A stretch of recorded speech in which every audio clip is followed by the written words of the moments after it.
Quote, "Truly I tell you, unless you change and become like little children, you will never enter the kingdom of heaven." End quote. That's from Matthew 18:3, from the New International Version of the Bible. When Nietzsche himself was a little child, this is the kind of aphorism that he would have heard and absorbed on a regular basis in his household, in his family, and in his community. The sayings and phrases that we receive from the Christian Bible.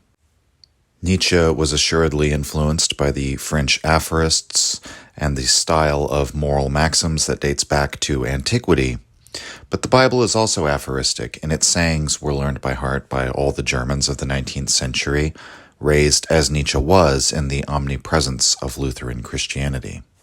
R.J. Hollingdale, among others, has suggested that Nietzsche was perhaps more influenced by these ideas of Lutheran Christianity than even he himself would have liked to admit.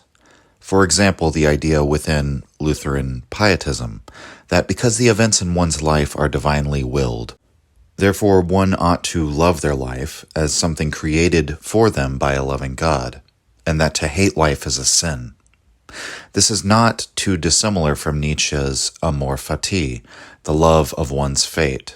And to return to this quotation from the Gospels that we read at the beginning, we find it again here: change and become like children. That the path to the elevation of mankind was found in recapturing the innocence of the child. And when it is time for Nietzsche to write his own Bible, which he called Thus Spoke Zarathustra, much of it in the style of the New Testament, Nietzsche included this idea in the first of Zarathustra's discourses. He described a path of metamorphoses of the spirit, changes or transformations of the spirit, that culminates in the metamorphosis into the child. This passage is often referred to as the camel, the lion, and the child. These are the names Zarathustra gives for these three metamorphoses. And at first encountering this metaphor, it can be confusing or a bit mysterious because these three metaphors, which Nietzsche has chosen to symbolize this path of transformation, don't really have any pre-established relationship to one another in the mythology or the symbology of the Western world, the Western canon. I think it's safe to say that this particular sequence, from camel to lion to child, is a novelty. In other words, while he doesn't use the individual metaphors in a particularly radical manner, the arrangement and sequence of the metaphors appears to be Nietzsche's own original contribution to philosophy. There are already very, very many interpretations of this passage.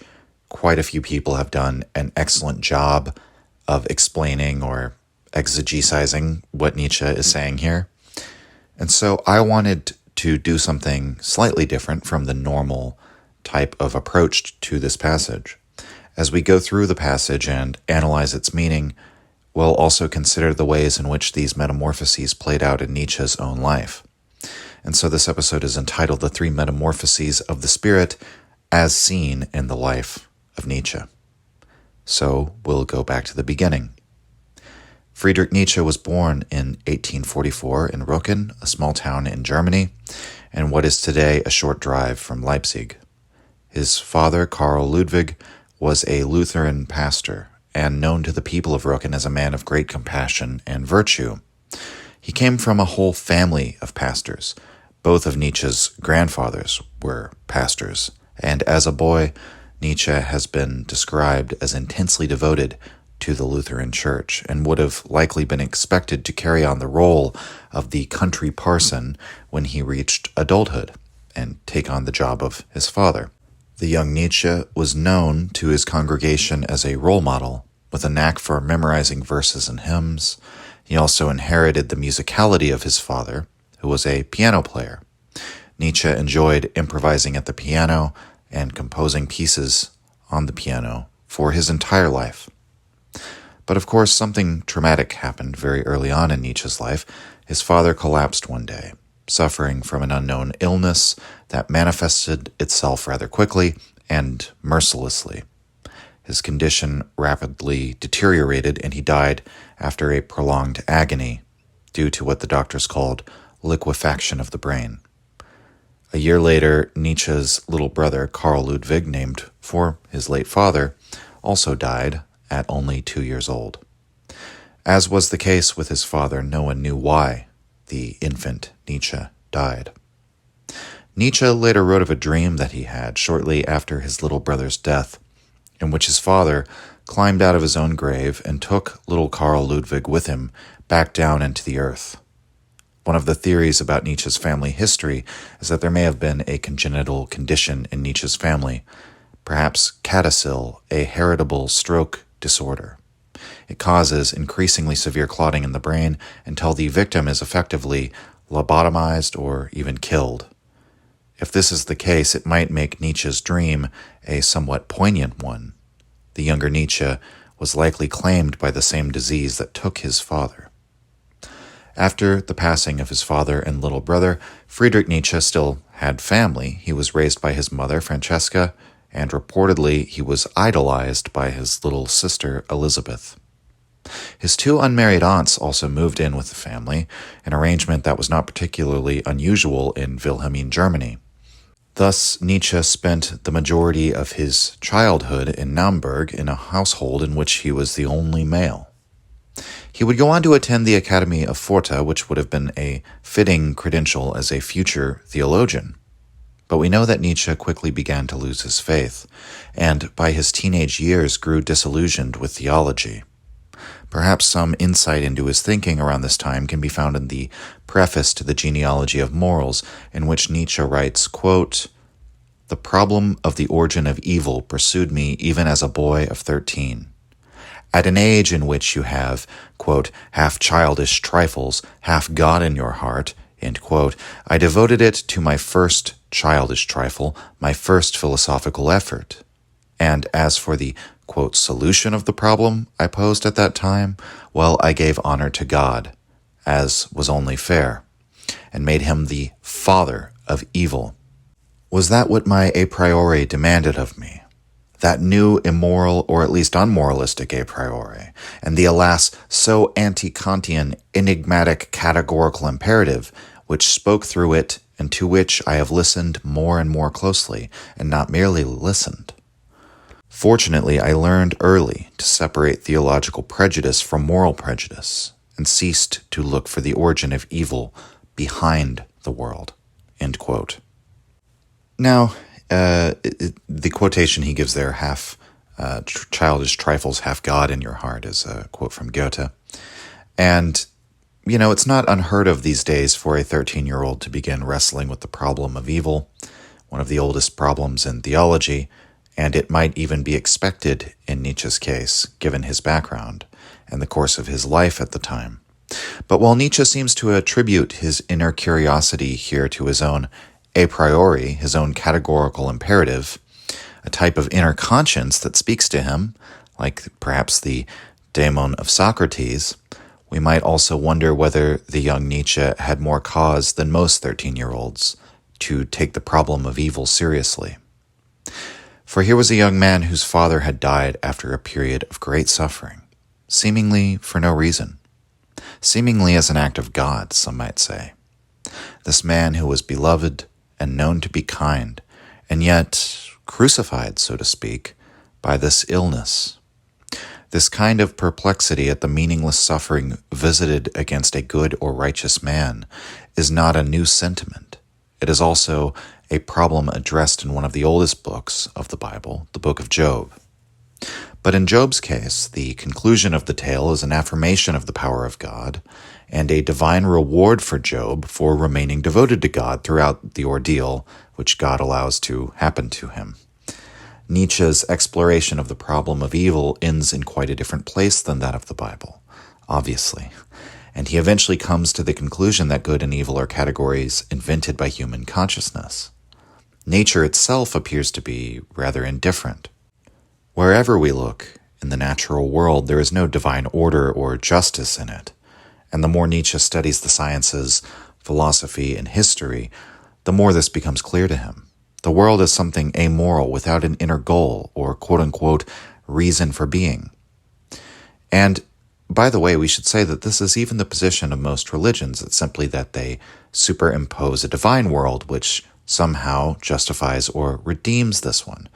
But the more one is educated about history, philosophy, religion, so on and so forth, it almost seems inescapable, this conclusion that the world, as it appears in any case, is simply this ever-recurring play or conflict of forces. It is at Forte that Nietzsche discovers the work of Arthur Schopenhauer, a key influence in opening Nietzsche's eyes to the possibility of perspectives on life which are far from that of the Christian religion. Schopenhauerian philosophy was a view of the world that was godless, and regarded the natural world as a cruel and indifferent existence. In Schopenhauer's view, suffering is intimately part of every desire, and even every fulfillment of desire. Every pursuit in life entails suffering.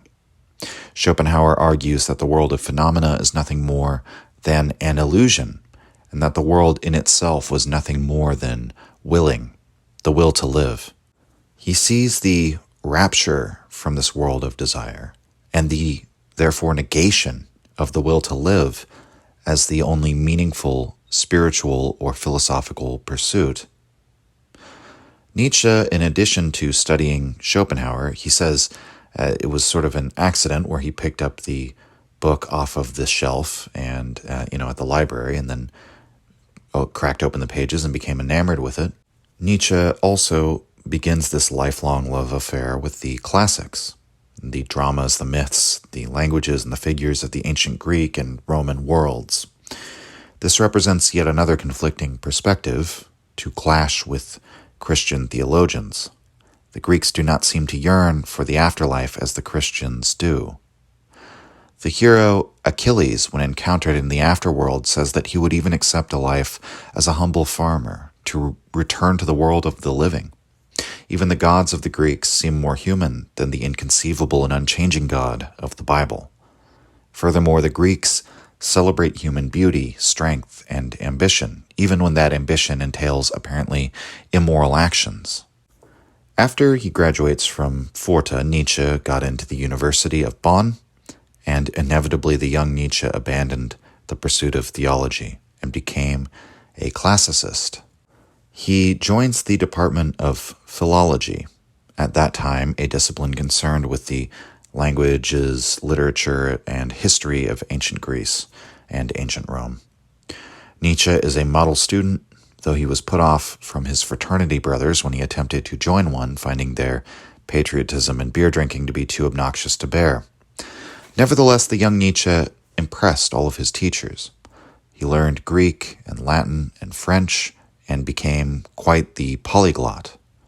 He became a rising star in the philology department. However, in a letter to his friend von Gersdorff, he says that he has no wish to write, quote, dryly, woodenly, with a logical corset, end quote. Nietzsche was always a lyrical and somewhat unorthodox writer and felt constrained by the requirements of writing within a scientific field. He says in the same letter that the scholar is made to examine the individual brushstrokes of the painting without being able to take a step back and comprehend the whole picture, and even to enjoy this picture. This is a wonderful summation of Nietzsche's later critical remarks against scholars, even though he himself was one for a time. But it also tells us something of his love for ancient Greece. By this time, he had learned to read and write in Greek and Latin. In fact, his dissertation on the poet Theognis of Megara was required to be submitted in Latin. He discovered the great dramas of Oedipus, the grand style of Homer's Iliad, and was fascinated by the history of the Peloponnesian War by Thucydides. And by this time, he'd already discovered the pre-Platonic philosophers, as he would call them in his later lecture series, rather than the convention of pre-Socratics. This was the work of Heraclitus, Democritus, Pythagoras, Socrates. His interest in philosophy was piqued. But in spite of this new pull towards philosophy and towards a more artistic style of writing than the scholarly, Nietzsche continued on the course of philology, and by the time he was 24 years of age, he received a professorship, largely on the recommendation of his mentor, Friedrich Ritschl. It's also because of Ritschl, or more specifically Ritschl's wife, that Nietzsche, by happenstance, meets one of his personal heroes during this time, Richard Wagner, and his wife Cosima. Nietzsche is immediately enamored with the Wagners, who seem larger than life. Richard is a composer. He's had a long career, but he's finally sort of ascending to the foremost of German music. And he's a dramatic man, perhaps even melodramatic, in both his compositions and in his personal life. He's also a devotee of Schopenhauer's philosophy, and the three of them, Richard, Cosima, and Nietzsche, hit it off after their first meeting. Richard played the piano and sang, and then Nietzsche and Richard discussed the philosophy of Schopenhauer late into the evening. When Nietzsche took up his professorship at Basel University, it was a short trip from the house of the Wagners at Triebschen. Nietzsche visited them frequently. Wagner and Nietzsche would go on long walks together, conversing about philosophy, history, the present and future of Germany. Wagner's music was often called by his followers the music of the future. His style of composition, his daring in the kinds of unconventional arrangements he sometimes used. For example, there's a symphony of anvils as one part of his scores. His operas drew upon the pagan myths of old for their subject matter as well. But his works represented a sort of reinterpretation of these classics, sometimes with the ideas of Schopenhauer as the underlying theme. And so in Wagner, Nietzsche had found this amazing figure who was pushing the envelope artistically, but he also thought that he'd perhaps found a father figure. And in Cosima, perhaps a mother figure. Not that his own mother was dead, but these were the parents that Nietzsche would have wished for, supposing one were allowed to choose their parents. In many ways, Nietzsche was an intellectual rebel from a very young age, and by this time, he had already long disavowed Christianity, but his path in life was that of the university professor, exchanged for the life of the country pastor. He had not yet had a moment in his life in which his time was his own, but rather every year, every month, had been part of a rigorous, disciplined schedule, a course in life that had been laid out for him. His education made him the man that he was, just as his Christian upbringing did. And indeed, the young Nietzsche was said to be gentlemanly, polite, almost to a fault, and oftentimes nervous or anxious. There's an oft-repeated story from his friend Paul Deussen that he met at Forte, that Nietzsche once accidentally walked into a brothel and was so embarrassed by the experience that all he could think to do was to play the piano, after which he promptly left. So even though Nietzsche had rejected the religion of his birth father, he had nevertheless found a father figure, Wagner, who stood for his new religion, that of Schopenhauerian philosophy. He tamed his rebellious inclinations in thought and committed to the coursework and rigor of the university system. His later harsh philosophical ideas will ever remain in stark contrast to the shy, gracious, and gentle man that his friends and contemporaries describe. And though he may have been allowed to coast on raw talent from time to time, from all accounts he was a model student and a hard-working professor. And when it came to Wagner, we might call them friends, or something approximating the relationship of student and mentor, but perhaps more than anything, Nietzsche was Wagner's disciple. So now we'll turn to the passage, the Three Metamorphoses of the Spirit, which Nietzsche would write much later, but which is apropos when considering his life up to this point. Zarathustra begins, quote, I name you three metamorphoses of the spirit, how the spirit shall become a camel, and the camel a lion, and the lion at last a child. There are many heavy things for the spirit, for the strong, weight-bearing spirit, in which dwell respect and awe. Its strength longs for the heavy, for the heaviest. What is heavy? Thus asks the weight-bearing spirit. Thus it kneels down like the camel, and likes to be well laden. What is the heaviest thing, you heroes? So asks the weight-bearing spirit, that I may take it upon me and rejoice in my strength? Is it not this, to debase yourself in order to injure your pride, to let your folly shine out in order to mock your wisdom? Or is it this, to desert our cause when it is celebrating its victory, to climb high mountains in order to tempt the tempter? Or is it this, to feed upon the acorns and grass of knowledge, and for the sake of truth to suffer hunger of the soul? Or is it this, to be sick and to send away comforters and make friends with the deaf who never hear what you ask? Or is it this, to wade into the dirty water when it is the water of truth, and not to disdain cold frogs and hot toads? Or is it this, to love those who despise us, and to offer our hand to the ghost when it wants to frighten us? The weight-bearing spirit takes upon itself all these heaviest things, like a camel hurrying laden into the desert, and thus it hurries into its desert. End quote. We should consider a few things that come through in German, but which may be lost in English. And by the way, we're using Hollingdale's translation here. So first, the term for weight that is used here also indicates something which is difficult or which is a challenge. Some of you may remember this from our episode about eternal recurrence, beginning with the analysis of the passage entitled The Greatest Weight from the Gay Science, but which could also have the meaning of something like the most difficult challenge or the greatest stress. The metaphor of the camel as a weight-bearing spirit, therefore, is pointing to this other sense of the word weight, a stress that one carries around or a challenge that they have to wrestle with. And Nietzsche actually repeats that kind of terminology here of the greatest weight, insofar as he says of the weight-bearing type of spirit, quote, its strength longs for the heavy, for the heaviest, end quote. And then we might consider the word Wüste, desert. It literally means wastes or wasteland. So the camel running off into the desert. It's a fitting setting for the imagery of the camel. But we should understand the camels are running off into a place of desolation, a long night of the soul, as some spiritual traditions name it.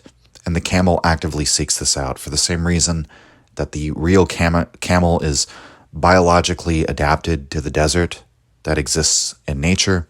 The weight-bearing spirit wants to take on difficult challenges, to wrestle within their soul because of the very fact that this type of inner stress is what they are adapted to.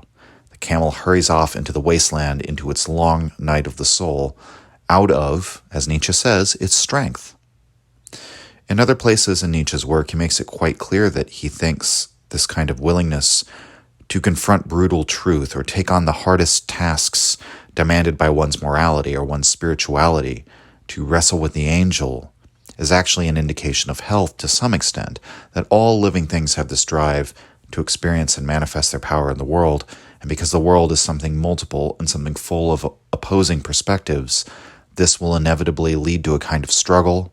At the most basic level, the struggle for survival being a central aspect of life, and the willingness to take on the toughest kind of struggle in the spiritual sense is therefore still some sort of indication of vitality in the physical sense. And I think we have to keep this in mind when we look at this passage and what the stage of the camel means to Nietzsche, because I don't think the intention here is to denigrate the camel, as some have suggested. I've seen some interpretations online, mainly when doing research for this episode, in which it is claimed that the camel is like analogous to the last man in Zarathustra's prologue, that the camel represents something contemptible or which Nietzsche rejects. But this is a misunderstanding, in my view. I think it's a misunderstanding of Nietzsche's approach, which is outlined from the beginning of his philosophical project in Human All Too Human, but affirmed again in Beyond Good and Evil at the peak of his philosophical career. And that approach is to reject the notion that error or falsehood or evil are bad unequivocally or without value, to reject the notion of an opposing essence to that which is true, good, or reasonable. And as a further subversive step, all truth is therefore built on the foundation of falsehoods, irrational suppositions which we must accept by brute force in order to begin reasoning or moralizing at all, which these initial suppositions themselves are not arrived at by reason, but simply as the demand of living beings. To put the point more directly, if the camel were something categorically bad, it would not be the first step of a series of metamorphoses into what Nietzsche considers categorically good. And I would point out that in Beyond Good and Evil, in the third chapter, What is Religious?, one can find what Nietzsche thinks about the notion of the sudden transformation of someone who is evil into someone saintly, such as St. Paul, his religious experience on the road to Damascus. Nietzsche believes that these stories of miraculous spiritual transformation ignore the ways in which the saintly mode of life and its valuations about the world are not a rejection, but a sublimation of mankind's vices, or quote-unquote evils. It's not the refutation or the negation of these things, but rather the saintliness, the ascetic life, grows out of the vices that are perhaps more strongly felt by the saintly type than even by the average person.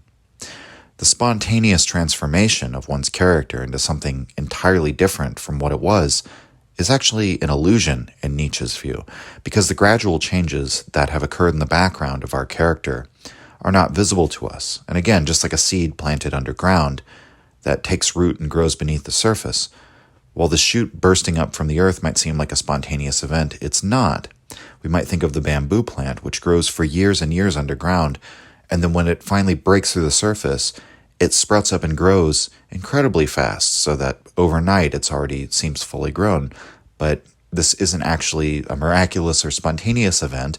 The groundwork, no pun intended, has been laid for several years up to that point. It's simply unseen or unnoticed by us from our perspective above the ground. So we are, in Nietzsche's view, the same with our own actions, or what we might call the sum total of all our actions, our outward character or persona. So much goes on beneath the skin, behind the veil of unconsciousness, and then we take actions, we say things, and we do things. These seem to come spontaneously as well, but that, again, is simply because we've ignored what's going on beneath the surface, because from our perspective, we don't normally see it or perceive it. And by the way, even though it's sort of a side point to the discussion topic of this episode, this is why Nietzsche would say we've come to believe in this prejudice of the freedom of the will, the apparent spontaneity of our actions, beliefs, intentions, and thoughts, when in fact it's simply that we don't perceive the ways in which our actions, beliefs, intentions, and thoughts grow out of or are an extension of, a manifestation of those impulses, instincts, physiological things going on beneath the skin, we might say. In any case, I say all this with the point of stressing that for Nietzsche, transformation is not sudden. It's not a miraculous event hemmed in on both sides by two persistent states of being, but continuous and gradual, and it proceeds by sublimation rather than by refuting or eliminating what came before. The camel, therefore, is not an object of ridicule to Nietzsche, but the premise of a series of transformations.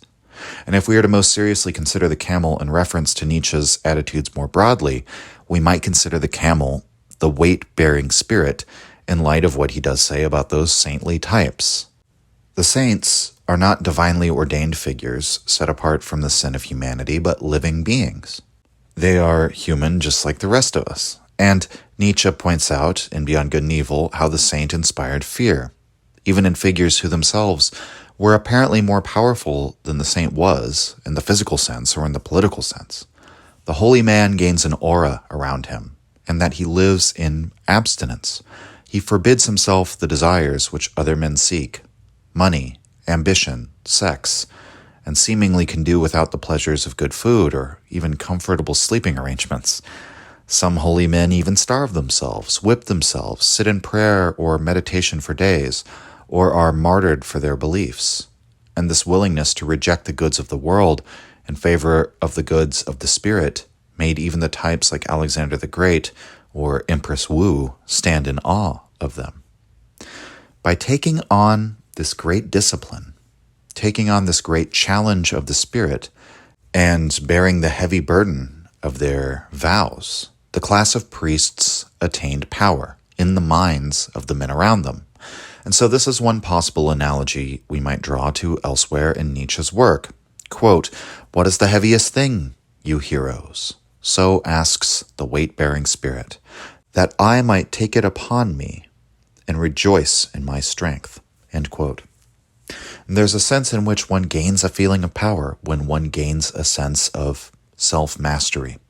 And what greater self-mastery could there be than the mastery required to reject all of the desires common to the human being? To reject all of the best and most widely enjoyed vices. And we could then expand this theme beyond the strict category of saints or priests, for this goal was shared by, for example, Socrates. He taught a school of virtue and self-knowledge, believed that the possession of one's own virtue was the most valuable possible thing, above any material riches or status in society. And furthermore, we might look to the example of the Stoics, who also declared self-mastery to be of the highest good, and also believed in abstaining from indulging in one's passions or affects. We might consider a more modern example, though, relative to the time frame of Nietzsche's life, Schopenhauer, perhaps Nietzsche's greatest influence, and the school of philosophical thought that first completely captivated him and brought him into the world of metaphysics and morality. These are the two concepts Nietzsche would perhaps spend the most time criticizing and attempting to vivisect, dissect while they're still alive, right? And yet Schopenhauer is certainly a metaphysical philosopher, and certainly a moral philosopher. For Schopenhauer, the passions are necessarily opposed to reason. The individual is himself nothing but will in terms of his intelligible content, and like all living beings, seeks the object of his will, nourishment, reproduction, and to continue one's existence. At bottom, the will is the will to live, and living is a constant state of desiring. Desiring, however, as a state of suffering, means that to live is to suffer, and man, therefore, is raptured by his faculty of the intellect. He is the one locus of willing that has the power to use the will to negate itself. The reason why he has this power is because of his reason. He can apply his reason, determine that desiring will only cause him to suffer more, and apply his will instead to put an end to his desires.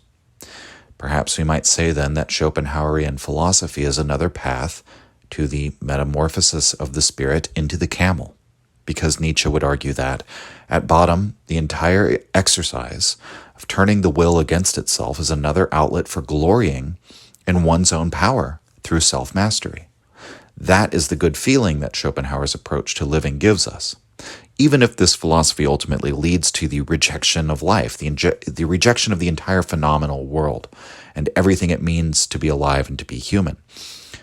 Nietzsche would later point this out, but nevertheless, the driving force, the thing that makes Schopenhauer's approach appealing, Nietzsche would perhaps argue, is the same content that we find in Stoicism, in Socratism, in Christianity.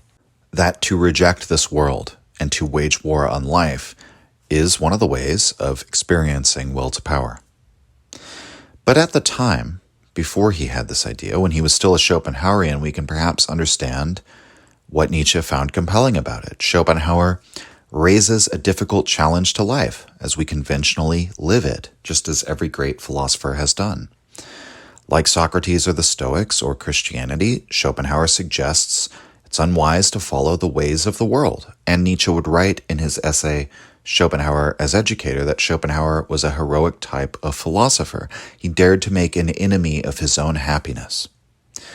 That a sense of sedate contentment that the masses seek after, or the kind of easy spiritual comfort that the average churchgoer receives, having all the spiritual struggles and questions supposedly resolved for them, that this is for Schopenhauer not an admirable goal. That a life in pursuit of reason or holiness or virtue, however it is formulated, might require you to go against the grain of your own contentment. And there is even a heroic aspect to this, therefore, which is why the camel appeals to or calls out to heroes. But what does Nietzsche say, substantively anyway, about the camel? Well, very little actually, because he actually just asks a series of questions. Is it this, or is it this? Which I think is a necessary approach because Nietzsche is doing his best to avoid universalizing and suggesting that one person's path during this metamorphosis of the soul will necessarily be the same as someone else's. The implication is that it may be all or maybe even none of these. It may take a totally different form that's not even referenced here. But let's go through some of the possibilities he raises in the form of a question. Quote, to debase yourself in order to injure your pride, to let your folly shine out in order to mock your wisdom, end quote. Might think of Socrates as saying, I neither know nor think I know. More commonly paraphrased as, I only know I know nothing. Socrates' entire manner of engagement is often to humble himself before his opponent. He never goes into a debate claiming intellectual superiority to his interlocutor. It's usually rather the opposite. He begins by saying things like, well, I know I'll be completely inadequate arguing this point against such a profound and knowledgeable speaker such as yourself, but I'll do my best in spite of my ignorance, and so on and so forth. That's perhaps a bad example because it could perhaps be seen as a mere rhetorical technique, although I think Socrates might take issue with that framing. We might say that, in general, the saintly virtues have included the ability to forsake one's pride. Pride is often considered one of the worst sins, anathema to the holy life. And what is harder to part with than one's pride? As La Rochefoucauld writes, self-love is the most pervasive and powerful feeling of all. Who would possibly be willing to debase themselves by admitting how fallible and ignorant they are? And yet, that very sense of humility might be required in order to begin to confront those deepest questions of oneself and one's place in the world. It might be required at the start of any process of learning. And furthermore, the intellectual curiosity that's needed to pursue the truth can only really occur when one has a sense of intellectual humility as well.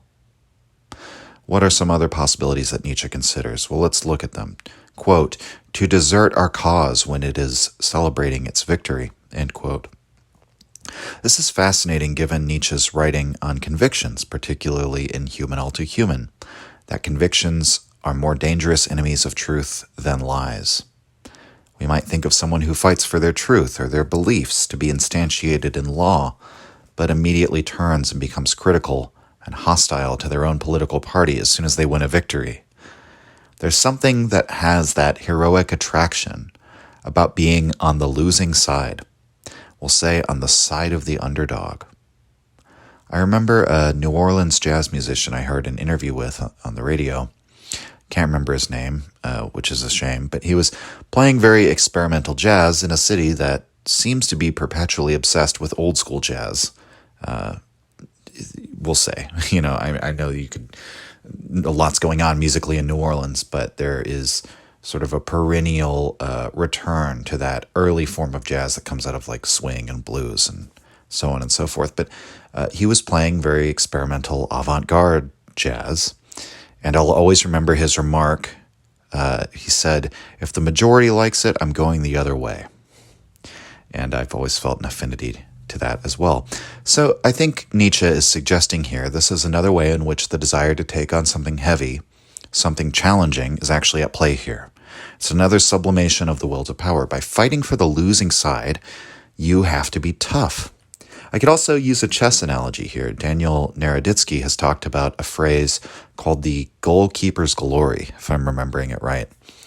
And he uses it to talk about the thrill one can actually get from defending a really difficult or losing position in chess. And by analogy, you could apply this to most sports as well. Obviously, the analogy comes from soccer, but you could apply it to chess as he does, that you have to play absolutely perfectly when you're in a lost position.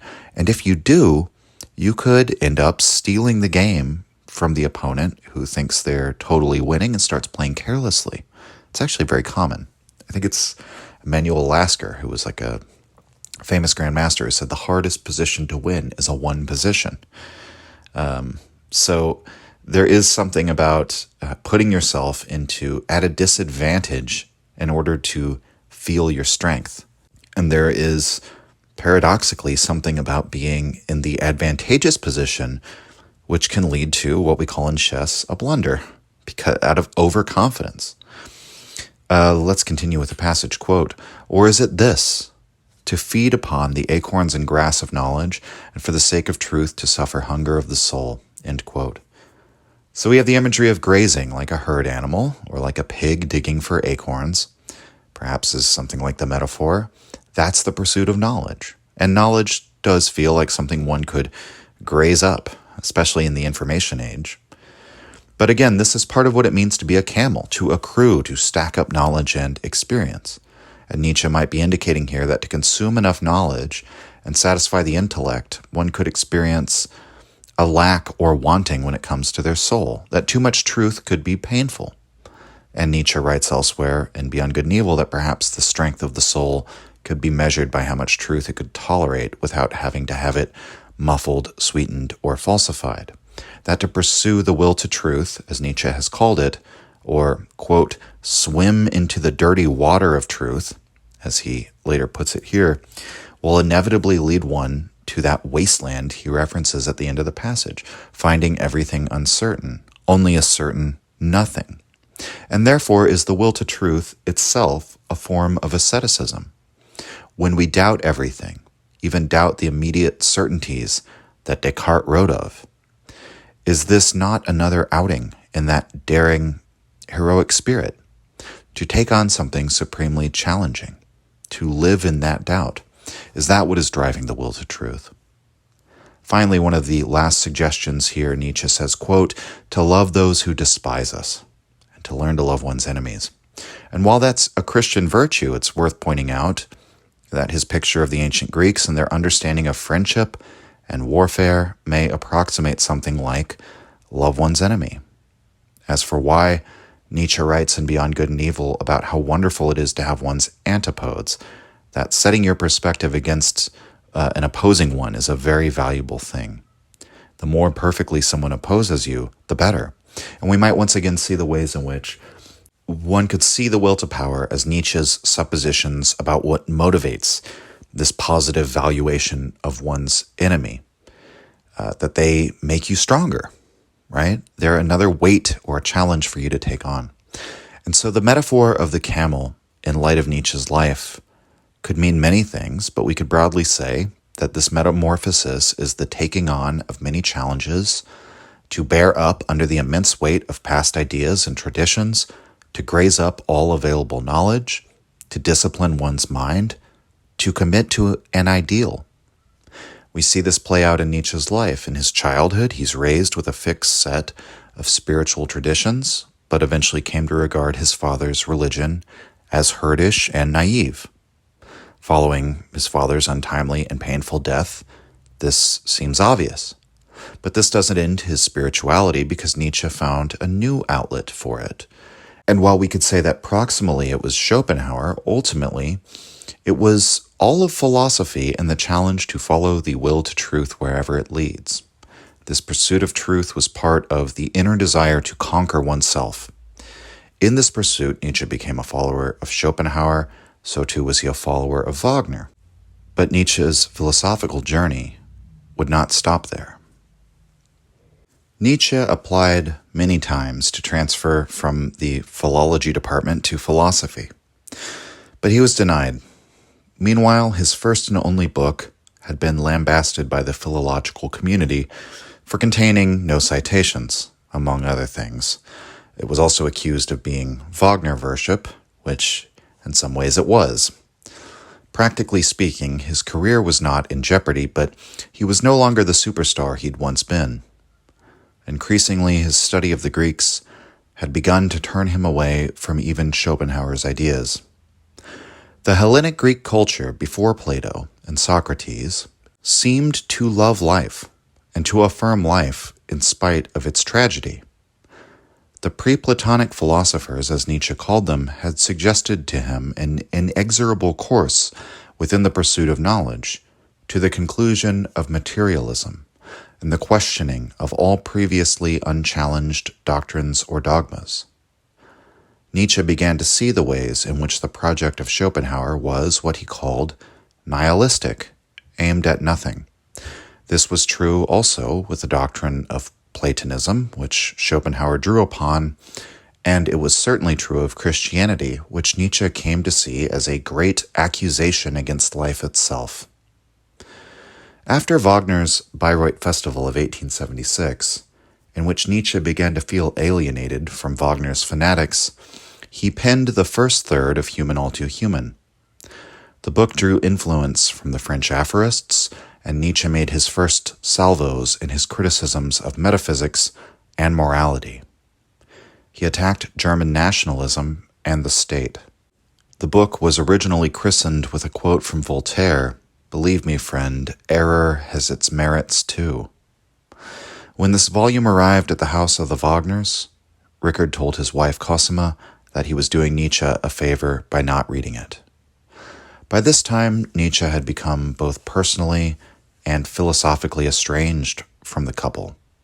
There were some nasty rumors spread at the time that Nietzsche blamed them for, and meanwhile, Wagner had increasingly assented to sentiments of German nationalism, anti-Semitism, and even Lutheranism. As Nietzsche would later write, quote, "Richard Wagner, who seemed all-conquering, collapsed, helpless and broken, before the Christian cross." End quote. Nietzsche, meanwhile, had increasingly poor health at this time, which led him to seek cures wherever he could.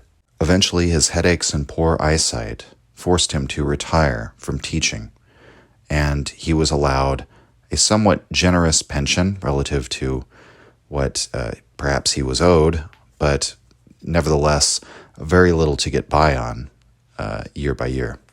Nietzsche used some of this money from his pension to try a water cure for his migraines at a special clinic, but he found that his symptoms persisted. He traveled, living in different climates and altitudes throughout Europe. He tried different diets and paid close attention to what he ate. He walked daily, often hiking in the Alps where he spent his summers.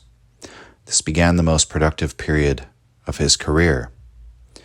Nietzsche found that his circumstances had pushed him towards solitude, that his ideal climate in the Swiss Alps had him living far away from his old life or from any of his old friends.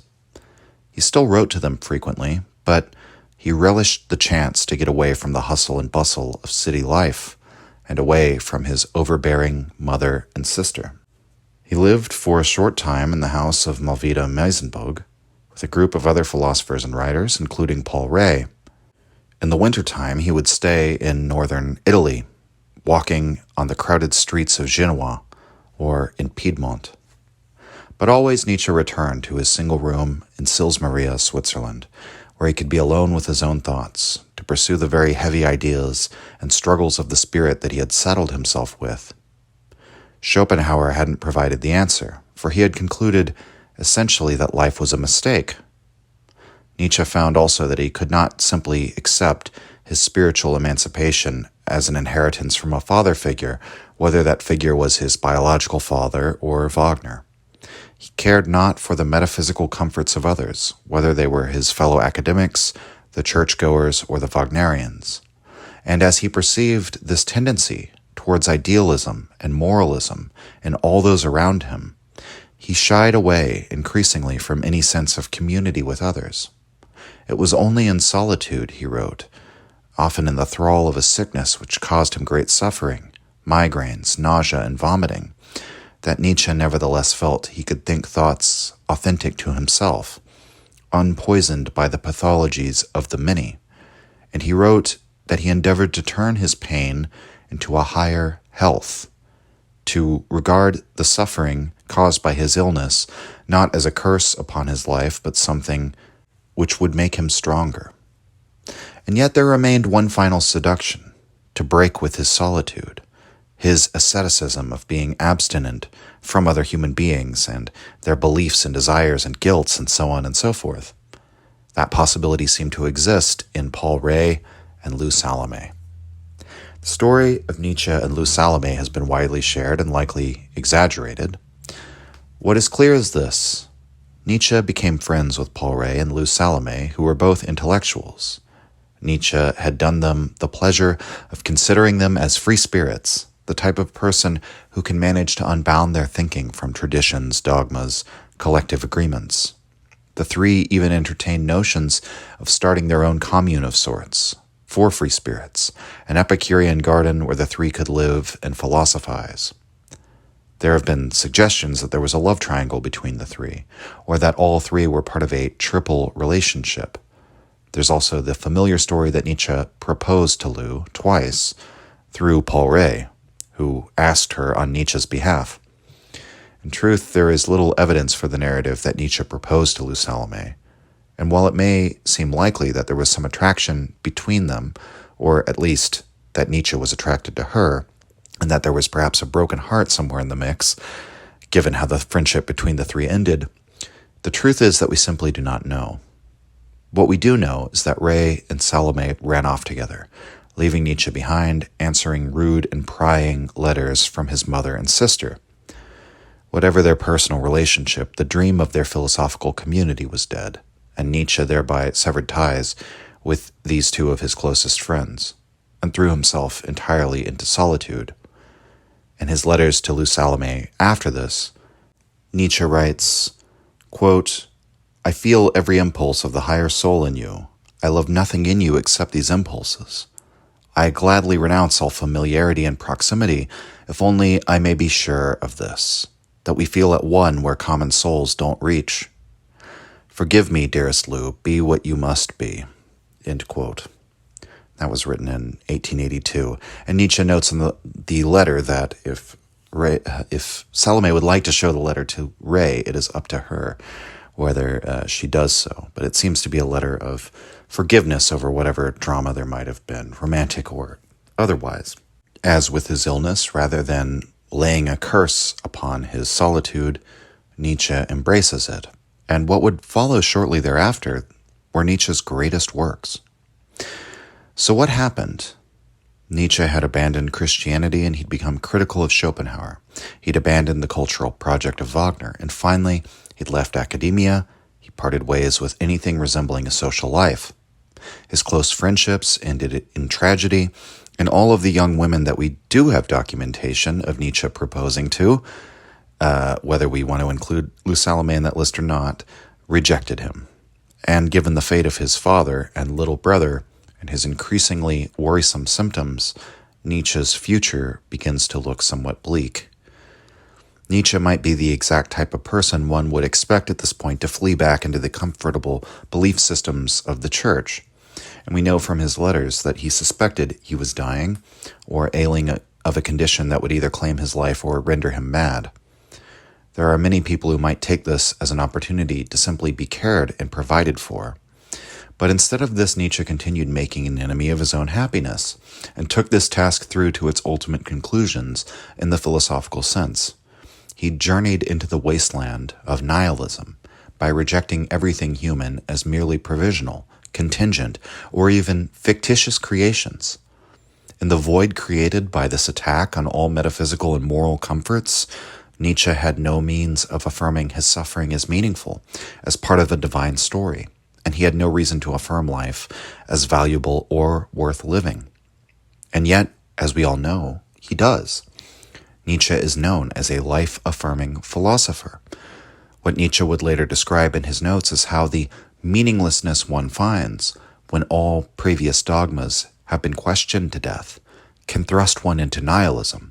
But this may be something that one could call active nihilism that serves as a preliminary step to the creation of something new. The ground must sometimes be cleared before something new could be built upon it, and thus we return to the passage, the Three Metamorphoses of the Spirit.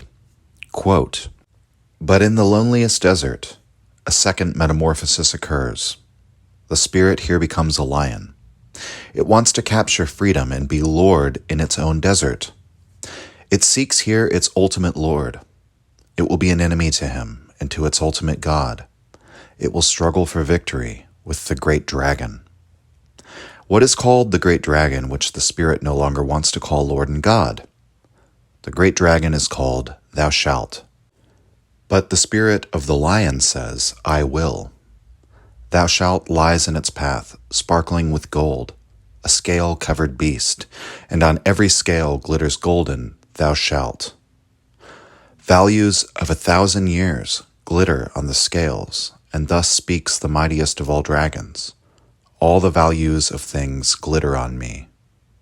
All values have already been created, and all created values are in me. Truly, there shall be no more I will. Thus speaks the dragon. My brothers, why is the lion needed in the spirit? Why does the beast of burden, who renounces and is reverent, not suffice? To create new values, even the lion is incapable of that. But to create freedom for itself and a sacred no even to duty, the lion is needed for that, my brothers. To seize the right to new values, that is the most terrible proceeding for a weight-bearing and reverential spirit. Truly, to this spirit it is a theft and a work for an animal of prey. Once it loved thou shalt as its holiest thing. Now it has to find illusion and caprice even in the holiest, that it may steal freedom from its love. The lion is needed for this theft." End quote. There will be great help in understanding this passage in the final lines we just read. The lion finds illusion and caprice even in the holiest. This is the key to the metamorphosis from the camel to the lion. The dragon which glitters with golden scales, each of which reads, "Thou shalt," represents morality. We might say, even more precisely, that it is the feeling that all of us have for the sacredness of morality, the sense that it is something handed down from on high, that morality appears to us in the form of a commandment, a duty, an obligation, a categorical imperative. Indeed, this perception has hardened by the near universal acceptance and traditional reverence for morality in every culture. One literally has their morality handed down to them from their parents, from the previous generations. The morality becomes instantiated into the church, into schools, into institutions, into the collective consciousness. It is accepted without question, and the perception that it is something that man did not create, but which was commanded of him by his betters, only becomes stronger over time. It was Nietzsche's desire, sparked from a young age, to get to the bottom of moral thinking, that eventually set him on this path of questioning such moral duties and obligations. And his discovery is that morality is something invented by mankind, but that we have forgotten this. Over long epochs, we've come to believe in it as something external, something given to us and commanded of us. The notion of man inventing his own values now seems to us at best absurd, and at worst, it's sinful. To inquire about morality is, for lack of a better word, immoral. And this dragon is like a leviathan, a behemoth, or if you will, a devil. The fear that is held up above the heads of everyone within the same value structure to continue to believe in it or else. But let's return to that initial question that Nietzsche posed for himself as a teenager. What is the origin of evil? Nietzsche did not arrive at his conclusions on this question by simply doing away with Christianity, abandoning all morals entirely, pushing himself to the limit of immoral living or something of that nature. I mean in terms of his actual life. That doesn't describe his life path whatsoever. Instead, he was a devout young Christian who contemplated this problem within the Christian framework and found what is usually considered to be an unacceptable answer. God himself is responsible for all the evil in the world. That's, of course, a contradiction of the Christian doctrine of the goodness of God. So then he goes to Schopenhauer. He becomes a thoroughgoing Schopenhauerian. He attempts to find the answer to this question not within a specific provincial perspective, within the Christian, Lutheran, German state of mind, but to uncover the basis of good and evil in a more universal sense. Evil is springing from desiring and following after the will, good as the negation of the will. This means applying one's spirit or intellect to put an end to one's suffering and the suffering of others. But of course, the ending of this project is Schopenhauer's assertion that the holy life leads to absolute nothingness. And in a way, even though Nietzsche rejects this as nihilistic, this revelation is very helpful to him as well, because it suggests to him what the holy life actually is in terms of its inner content, what these religious traditions actually create, which is nihilism. It was by carrying the weight of all of these old ideas, treating them with their due respect, and attempting within their own framework to answer the questions that he has, resolve the contradictions as he sees them, that Nietzsche finds the lion within him, the sacred no that the lion utters against all morality, even all duties. It's not a simple-minded dismissal of the old traditions. We could say that it is their sublimation, their sublation to a higher level, if we want to be offensively Hegelian. That to take the questions of morality and metaphysics seriously, one inevitably discovers that they are the mental and spiritual work of mankind itself, and that each of those thou shalts, which seems to be so terrifying, commanding, given from on high, was in fact once an I will. That is to say that every moral commandment was originally the will of the one giving it or commanding it. It was a physiological demand for the preservation of a certain way of life, as Nietzsche later writes about values and beyond good and evil. This recognition of the human origin of all values is not in itself the act of creating values. It's simply the clearing of the ground, as we've said, for the new values to possibly take root.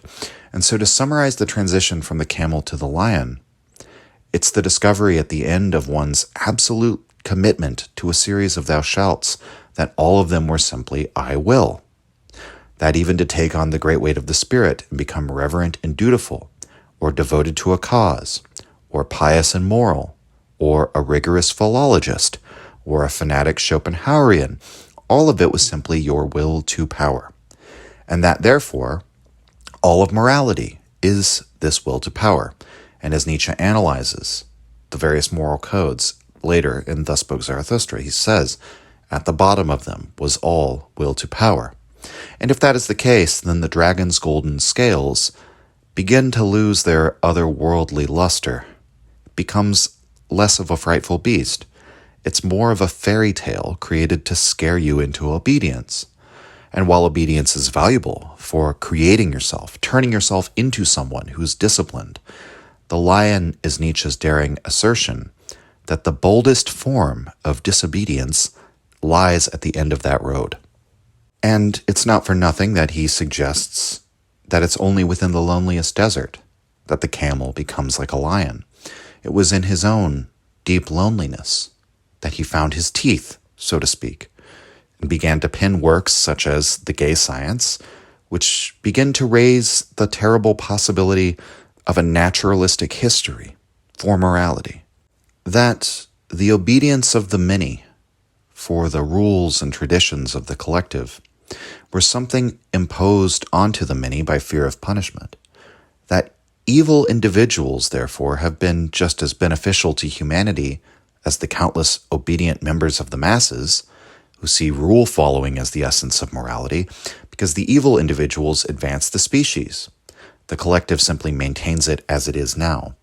All the individuals who dared to say, I will, against the consensus of the majority, were always considered evil, but whether they succeeded and made their I will into a thou shalt, or failed and were overcome by the collective, they made the species stronger by opposing themselves to the majority, testing the strength of the current morality against their own. But the Gay Science had even more subversive ideas within it, including an idea that would become one of his most famous.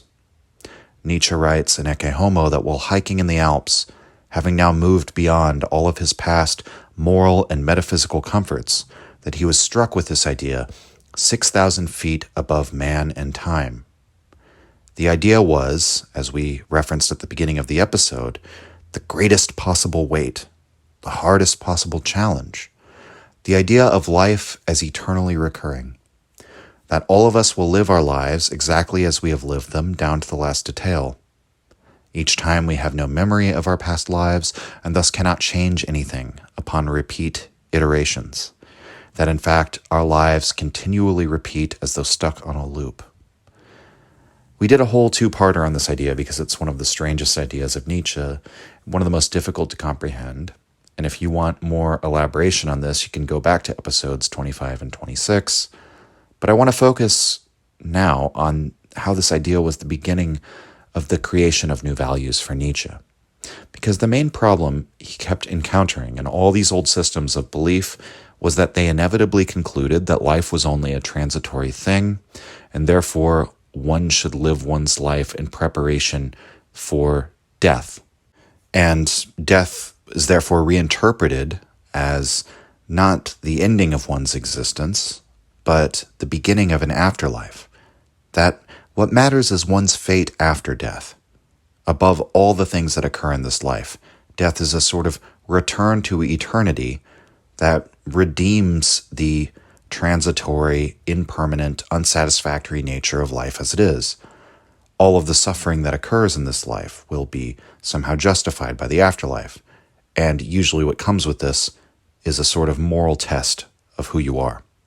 The Christian ideas of heaven and hell and the immortal soul are fully committed to this idea. And Schopenhauer's brutal atheistic universe also falls victim to this because Schopenhauer concludes that life is suffering and the only reprieve is nothingness. He's still concerned with how we get out of this problem of life and still looking to death as the sort of redemption of life. After discovering with this loud, powerful no of the lion that all of these values are human inventions, stories we've told ourselves in order to reinforce a set of commandments for fear of the consequences if we don't, he then considers the possibility of creating a new story. It might be fictitious, it might be an illusion, but he nevertheless dares to set about creating a new myth anyway. Suppose that this life is all there is, and not even in the simple atheistic sense. That we are born and die, but that there is no end of life. Suppose life always flows back into itself, and everything about our lives will not be transitory, but eternal. With this kind of myth, out of his own great I will, Nietzsche could perhaps create new values on earth. He draws his fire from the Greeks and their love of a tragic existence, but ultimately goes beyond them, with an idea that doesn't seem to have been put forward, exactly as Nietzsche puts it forward, at any time before him. This idea, the eternal recurrence, is the first of many such revolutionary approaches to the affirmation of life that finds full expression in his book, Thus Spoke Zarathustra. It was in that lonely solitude of his own personal desert, having overcome all his previous moral and metaphysical ideologies, and finding himself alienated from many of his friends and colleagues, that Nietzsche dares to create something truly new under the sun. Just as he publishes the first volume of Thus Spoke Zarathustra, Wagner dies of old age. He would never see Lou Salome or Paul Ray again. While he maintained friendships, writing, for example, to his friend Franz Overbeck for many years, drawing on the help of his friend Peter Gast, especially in his later works, with help revising his drafts, Nietzsche became a true wanderer during this time. His relationship with his sister was never the same after the Salome affair. And while Nietzsche had a few friends where there might have been fond or even romantic feelings, like with Meta von Salis, he no longer proposed to women left and right after this epoch in his life. Indeed, it has become conventional to designate the beginning of his mature philosophy as Thus Spoke Zarathustra, and Nietzsche would never look back from there. He had created something new to his mind, a new approach to life, and an absolute valuation of this life as the most important thing. He feels himself to be so different from the Nietzsche who existed as an academic, the Camel Nietzsche, as we've called him, that he writes in one of his letters, "Friedrich Nietzsche, the academic, what does this man have to do with me?" The final metamorphosis of the spirit, therefore, is not some other more fearsome type of beast or a chimeric monster or even a shining Olympian. but the innocent, creative child. Nietzsche had encountered the metaphor of children playing on the beach back in the writings of the Greek philosopher Heraclitus, which was used as a sort of metaphor for the innocence of becoming. Like Aeon, the boy god of the zodiac, children play innocently, building up sand sculptures, knocking them down without a care or a thought. Nietzsche began to see the universe itself in a similar such way. Instead of a moral battleground in which all of the suffering and deprivation of the world is a condemnation on it, or a punishment for sin, he saw all the pain and pleasure of the world as innocent, in the way that a predatory animal is innocent of any accusation of malice or sadism when it eats a prey animal alive, which is surely a horrific experience for the prey animal. But the predator is simply doing what living beings do, and within the endless play of forces that characterize this world, some phenomena flourish and some are destroyed. Or we may liken the interplay and competition between living beings to heavenly bodies, planets orbiting stars which may occasionally crash into one another, smash lesser heavenly bodies into dust. None of this is good or evil. It is simply the innocence of becoming. The child is the spirit, the intellect, having overcome the moral burdens that were handed down to them, and having even overcome the hostile and disobedient poise of the lion, and now the reconquest of that natural innocence of life. This is Nietzsche's highest goal, his highest value. The child is able to forget himself, to forget the value structures that were once imposed, in order to build a new one. This value structure, like all the others, is another sandcastle, but that's just fine. It is all merely play as the child sees it. And Nietzsche thereby poses to us the question of whether we can live our lives like a child at play. So we'll finish out the passage on the Three Metamorphoses of the Spirit. Quote, "But tell me, brothers, what can the child do that even the lion cannot? Why must the preying lion become a child? The child is innocence and forgetfulness, a new beginning, a sport, a self-propelling wheel, a first motion, a sacred yes. Yes, a sacred yes is needed, my brothers, for the sport of creation. The spirit now wills its own will. The spirit sundered from the world now wins its own world. I have named you three metamorphoses of the spirit, how the spirit becomes a camel, and the camel a lion, and the lion at last a child." End quote. Innocence and forgetfulness. This is the topic we covered last week, forgetfulness as essential to life, absolutely essential to life. And innocence as a sort of forgetting of that moral weight that has been saddled onto us.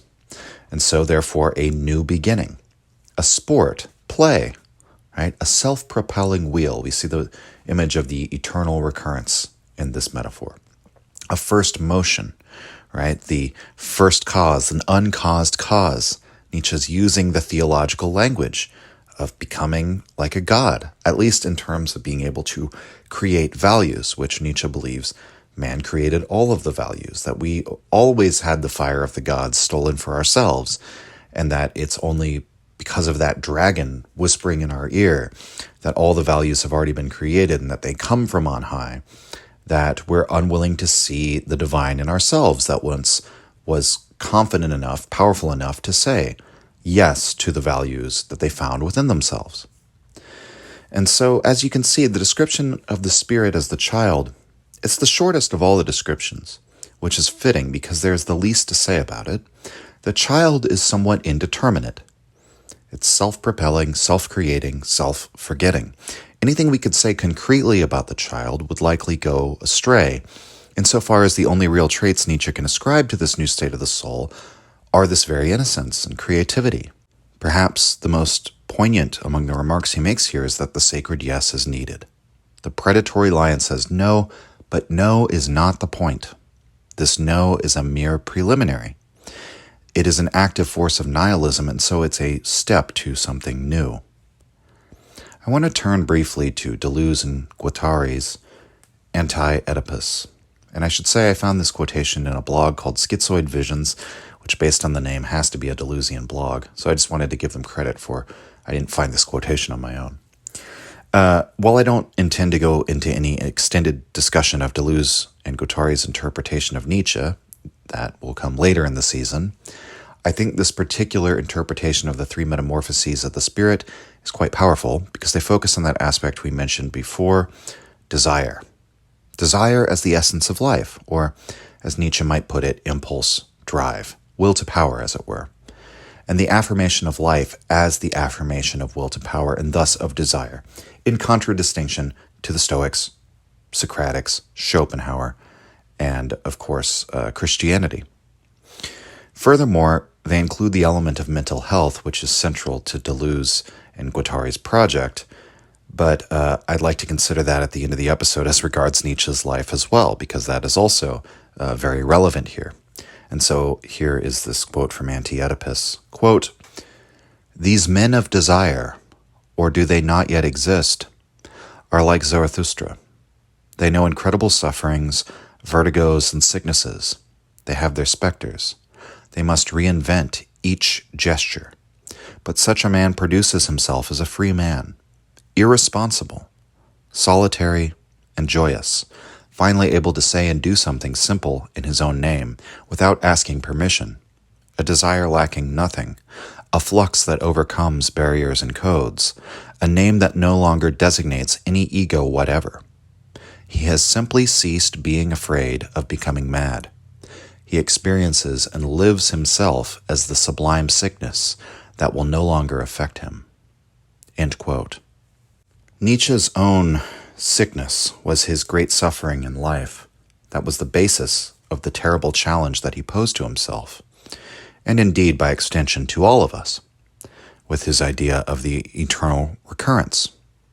If this life repeats eternally with every joy, every pain, every sickness, then wouldn't Nietzsche be condemning himself to a life of migraines, vomiting, blindness, and eventually a complete mental collapse? Nietzsche wrote an average of a book every year from the time he left the university in the late 1870s all the way up to 1887. His condition worsened as he got older, but there was a brief reprieve in the year 1888, which was also his most productive year. He spent it in Turin, walking the historic streets of this supremely aristocratic city of northern Italy, and he finished 5 works within a single year. However, it was only a calm before the storm.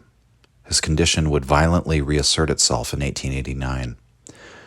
His behavior had become increasingly erratic. His late-night conversations with himself were beginning to worry his landlord. There were stories that he danced naked in his apartment, took down all the paintings from the walls, shredded his money, and left it in the wastebasket. When walking one day in the square in Turin, Nietzsche collapsed. His state can only be described as an early onset of dementia, and while he achieved some form of lucidity afterwards, his letters indicate a loss of his grasp of reality. Several alarming letters sent to his friend Overbeck begin to scare Nietzsche's friends and family, and Nietzsche is eventually committed to a hospital in Jena. The doctors could not help him, and he became increasingly incommunicative. He would never recover. He spent the last part of his life in the care of his mother and sister, though we may wonder if Nietzsche, the philosopher, the psychologist, the man, was really even there anymore at the end. It is a cruel irony that his works only began to gain in popularity after his decline and madness, and he would achieve posthumous fame in Germany and Europe more broadly, although only with some of the infamous distortions of his philosophy propagated by his sister, which is, frankly, beyond the scope of this episode. While he'd never managed to sell a book that made its money back during his productive career and spent his life after the university in relative poverty, Nietzsche was destined to become one of the most famous philosophers of the Western canon. Perhaps it is another such irony that Nietzsche could be said to have returned to the mental state of the child at the end of his life, that his self-forgetting and innocence were complete with the total loss of his mind and his personality. All of his grandiose ideas, many of which concerned the harsh and brutal realities of this world, they all dissolved into nothingness as far as Nietzsche's mind was concerned. All of the stress of the great weights he'd taken upon himself, and the lion-like struggle against Platonism, against Christianity, against Schopenhauer, against all the moral dragons of the world, all of this faded away. By the time Nietzsche died, nothing remained of him. He was, for all intents and purposes, an invalid, catatonic. Nothing was left of him in the world except for his works and his ideas, the new orientation toward the world that he'd attempted to create. We might wonder in light of this whether Nietzsche would choose to do it all over again. All we have by way of an answer are his own words, and I want to turn at the very end of this episode to another place where this child motif arises in Thus Spoke Zarathustra, which is the end of Book 3. Zarathustra, in a series of ecstatic exaltations, praises eternity in this passage and says, as a repeated refrain to the verses here, quote, "Never yet did I find the woman by whom I wanted children, unless it be this woman, whom I love. For I love you, O eternity." End quote. Here in this passage, it's stated that the wedding ring is the ring of recurrence, the circle, the closed loop of eternal return. With this wedding ring, Zarathustra marries eternity herself. He declares his love for her and his desire to have a child with her. But who is this child? The child is Zarathustra himself, the fact that he always returns eternally, each time new and innocent. He returns into the world. The meaning here is that this belief, this new value, this new myth, makes one's life in this world the most valuable, precious thing. By slaying the dragon of thou shalt, one opens the possibilities for a new creation and a new innocence. The world becomes our beach, our playground, and with these fresh eyes, one can be a child again, a child in this world of tragedy. And supposing one has known the joy of this once, this joy shall be eternal. Zarathustra therefore concludes Book 3, the original ending of the work, by becoming an eternal child. Nietzsche died an invalid in the year 1900. After his death, many details of his life were exaggerated and elaborated upon. Countless misinterpretations of his work cropped up, much of which was predicted by Nietzsche himself. A legend was created around the man, a legend that often served to obscure the man. We have woven our own legend today, therefore, in which Nietzsche's life culminates in the same metamorphosis spoken of in his philosophy, ascendance from unconscious innocence to conscious guilt and strife and opposition within oneself, a war against this feeling, and then finally to conscious innocence. It is a beautiful sequence, and again, one of Nietzsche's great lyrical and philosophical contributions to the West. Nietzsche's life is tragic, to be sure, and yet it was a tragedy in which Nietzsche himself took joy. And it's my hope that we can come to regard Nietzsche's life in perhaps the same terms that he would, as means of understanding him better. That's all for today, everyone. Thank you for joining me. I hope you've enjoyed this retelling of Nietzsche's life story through this lens. This is Keegan, signing off. If you enjoyed the Nietzsche podcast or found it helpful, you can visit us and support the show at patreon.com/untimely-reflections. The link is in the description. Or just share the show with any of your friends that you think might enjoy it or on social media. Thank you for your support.